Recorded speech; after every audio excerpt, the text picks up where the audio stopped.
Hey everyone, it is a beautiful Thursday, and I have just been sitting here staring out the window, trying to process everything that is happening in Genoa City right now. Grab a warm cup of coffee and settle in, because my mind is just racing with all these dark, twisted developments, and I really, truly need to talk through them with you all today. I mean, let's just start with Nick Newman, because my heart is absolutely breaking for him right now. We see him at the Newman Ranch, and he is just sitting there, eating a sandwich, looking so unnervingly calm, and Adam is just watching him. You can practically feel the tension and the suspicion radiating off Adam through the screen. Nick tries to play it off, claiming that he was just really hungry and that he is completely focused on his outpatient rehab. But, I don't know, when you have watched someone struggle with addiction, that sudden, glassy-eyed calm is the most terrifying thing in the world. It usually means they found a fix, and they are coasting on that dangerous chemical wave. Adam knows it too. He has lived in the dark underbelly of Vegas. He knows what a fentanyl high looks like. And he knows his brother is slipping away into the abyss. But then, Nick drops a bombshell that just leaves me completely speechless. He admits to Adam that he has a plan to kill Matt Clark himself. Just let that sink in for a moment.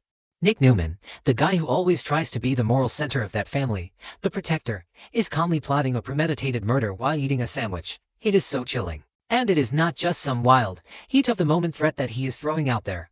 Nick has actually thought this through, which makes it so much worse in my eyes. He tells Adam that he plans to involve Detective James Burrow in the aftermath, manipulating the situation so Burrow will testify that it was a clear-cut case of self-defense. It is so dark.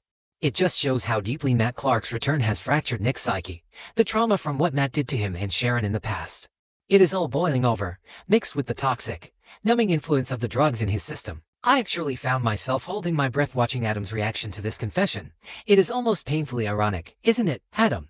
The black sheep of the family, the one who has crossed every moral line imaginable over the years, is the one standing there, desperately trying to be the voice of reason. He is practically begging Nick to drop this insane idea. He warns him that this is a terrible plan, that it is going to blow up in his face and land him straight in a federal prison for the rest of his life. But Nick, he is just a brick wall. You can see the desperation in Adam's eyes, this genuine brotherly fear that we so rarely get to see from him, but Nick refuses to be swayed. He is so locked into this lethal tunnel vision, it just makes me wonder, how far is Nick actually going to go? Is he really capable of pulling the trigger and looking James Burrow in the eye to sell a lie? The drugs are completely rewiring his moral compass, and it is honestly terrifying to watch him throw his life away like this. Meanwhile, over at Sharon's cottage, the atmosphere is just suffocating with anxiety. Sharon is sitting there with Victor and Noah, and they are trying to figure out what to do about Matt. Sharon. Poor Sharon, she just looks so exhausted, so deeply traumatized by the mere mention of Matt's name. She is pleading with them, making it so incredibly clear that she just wants her family completely out of it. She doesn't want any part of another twisted game with that monster, and who can blame her after everything she survived? But then you have Noah. Oh, Noah. Bless his heart, but he is just being so incredibly naive right now. He actually believes that Matt's amnesia is entirely real, and he thinks this gives them some sort of tactical advantage. He is sitting there, pitching this idea of a surprise attack, thinking they can just swoop in and neutralize Matt while he is vulnerable and confused. It is like watching a slow-motion car crash. You just want to reach through the screen and shake him awake to the reality of how dangerous Matt really is. And of course, Victor supports Noah's aggressive stance, because that is just who Victor Newman is. Right. He is the ultimate patriarch, the ruthless protector who believes that the only way to deal with a threat is to crush it completely beneath his heel. He validates Noah's desire to hunt down their enemy, completely dismissing Sharon's desperate pleas for peace. It just highlights this toxic, violent cycle that the Newman men are trapped in. And Sharon is just caught in the crossfire, trembling from the ghosts of her past. The tension really escalates when Adam decides he has to take matters into his own hands to prevent a tragedy. He goes to meet with Victor, and wow, you have to imagine how incredibly difficult this conversation was for him. Adam actually betrays Nick's confidence, but he is doing it to save his brother's life. He tells Victor his deep suspicions about Nick relapsing, and then he drops the ultimate bomb. He reveals Nick's insane plan to execute Matt and use Detective Burrow to frame it as self-defense. Victor's reaction is exactly what you would expect. He is furious, deeply unhappy that things have spiraled this far out of control. But more than that, you can see the paternal terror in his eyes, even if he tries to hide it behind his stoic facade. Adam insists, with such urgency, that they have to cut Nick out of the plan entirely. They cannot let a compromised, relapsing Nick anywhere near Matt Clark. It is this incredibly dark, tragic alliance between Victor and Adam, conspiring behind Nick's back, not to hurt him, but to desperately try and save him from destroying his own life. But Nick is already on the move, fueled by his dark obsession. He shows up at the cottage, completely oblivious to the fact that his father and brother are moving against him, and he just casually informs Sharon and Noah about his plan. He stands there in Sharon's cozy living room, a place that is supposed to be a safe haven, and tells them he is going to take Matt down himself, and that Burrow is going to help him spin it as self-defense. The sheer panic that erupts in that room, it is palpable. Noah and Sharon immediately sound the alarm. They are practically begging him to stop, terrified of the legal consequences, terrified of what he is becoming right before their eyes. But Nick, he just will not budge. He is so resolute, so coldly determined to take the lead on this assassination mission. I just sit here watching him, and my heart aches so much. The man Sharon loved, the father Noah looks up to, he is drowning in this dark, drug-fueled obsession, and no one can reach him. And then, as if this day couldn't get any more surreal and bizarre, the scene shifts over to crimson lights.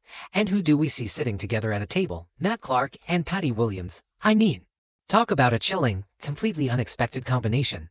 Patty is just completely in her own world, rambling on and on about high school memories and her ex-boyfriends. She is so disconnected from reality, just pouring her heart out to this stranger who has no idea who he really is. But the irony, the absolute, terrifying irony of this scene, is that we know they are actually secretly married from years ago. Even though Matt's amnesia is currently blocking that memory, there is this twisted, magnetic gravity pulling these two unstable souls together across a crowded coffee shop. Matt is just sitting there, listening to her babble, trying to figure out who he is and how he fits into this strange town. It is such a quiet, eerie scene, knowing the sheer amount of psychological destruction these two are capable of unleashing on Genoa City. And then, in walks Phyllis Summers. Oh, Phyllis. She just marches right up to the table like she owns the place and completely shuts down the conversation. She shoos Patty away like a pesky fly, and then she actually turns to Matt and warns him that Patty is a total psychopath. I actually let out a nervous laugh at that moment. The sheer audacity of Phyllis Summers, warning Matt Clark about someone else's mental instability, it is just too perfect. Phyllis stands there and recounts all the terrible things Patty has done, listing off the times she has been locked away in mental institutions. It is just so wildly ironic, considering the absolute monster she is currently protecting and talking to. But Matt is intrigued by her fiery energy. He is listening so intently. He starts opening up to Phyllis, telling her that he knows his name is Matt, that he is from Los Angeles, but he has this nagging feeling that he likes to move around a lot. He is fishing, desperately trying to piece his shattered mind back together using whatever clues he can find. And then, Matt does something that changes the trajectory of everything. He asks Phyllis to have dinner with him. He wants her to help him fill in the massive gaps in his memory, to act as his guide in this unfamiliar, hostile world. And Phyllis, always the opportunist, always playing this dangerous game of cat and mouse, she agrees. She thinks she has the upper hand, that she can manipulate this vulnerable, handsome stranger for her own gain against Victor. But as they are talking, Matt casually drops a few clues that he has picked up since waking up. He mentions that he had a strange encounter with someone named Noah earlier. And then he mentions that he heard the name Victor being tossed around. You can almost see the gears instantly grinding to a halt in Phyllis's head. The names Noah and Victor.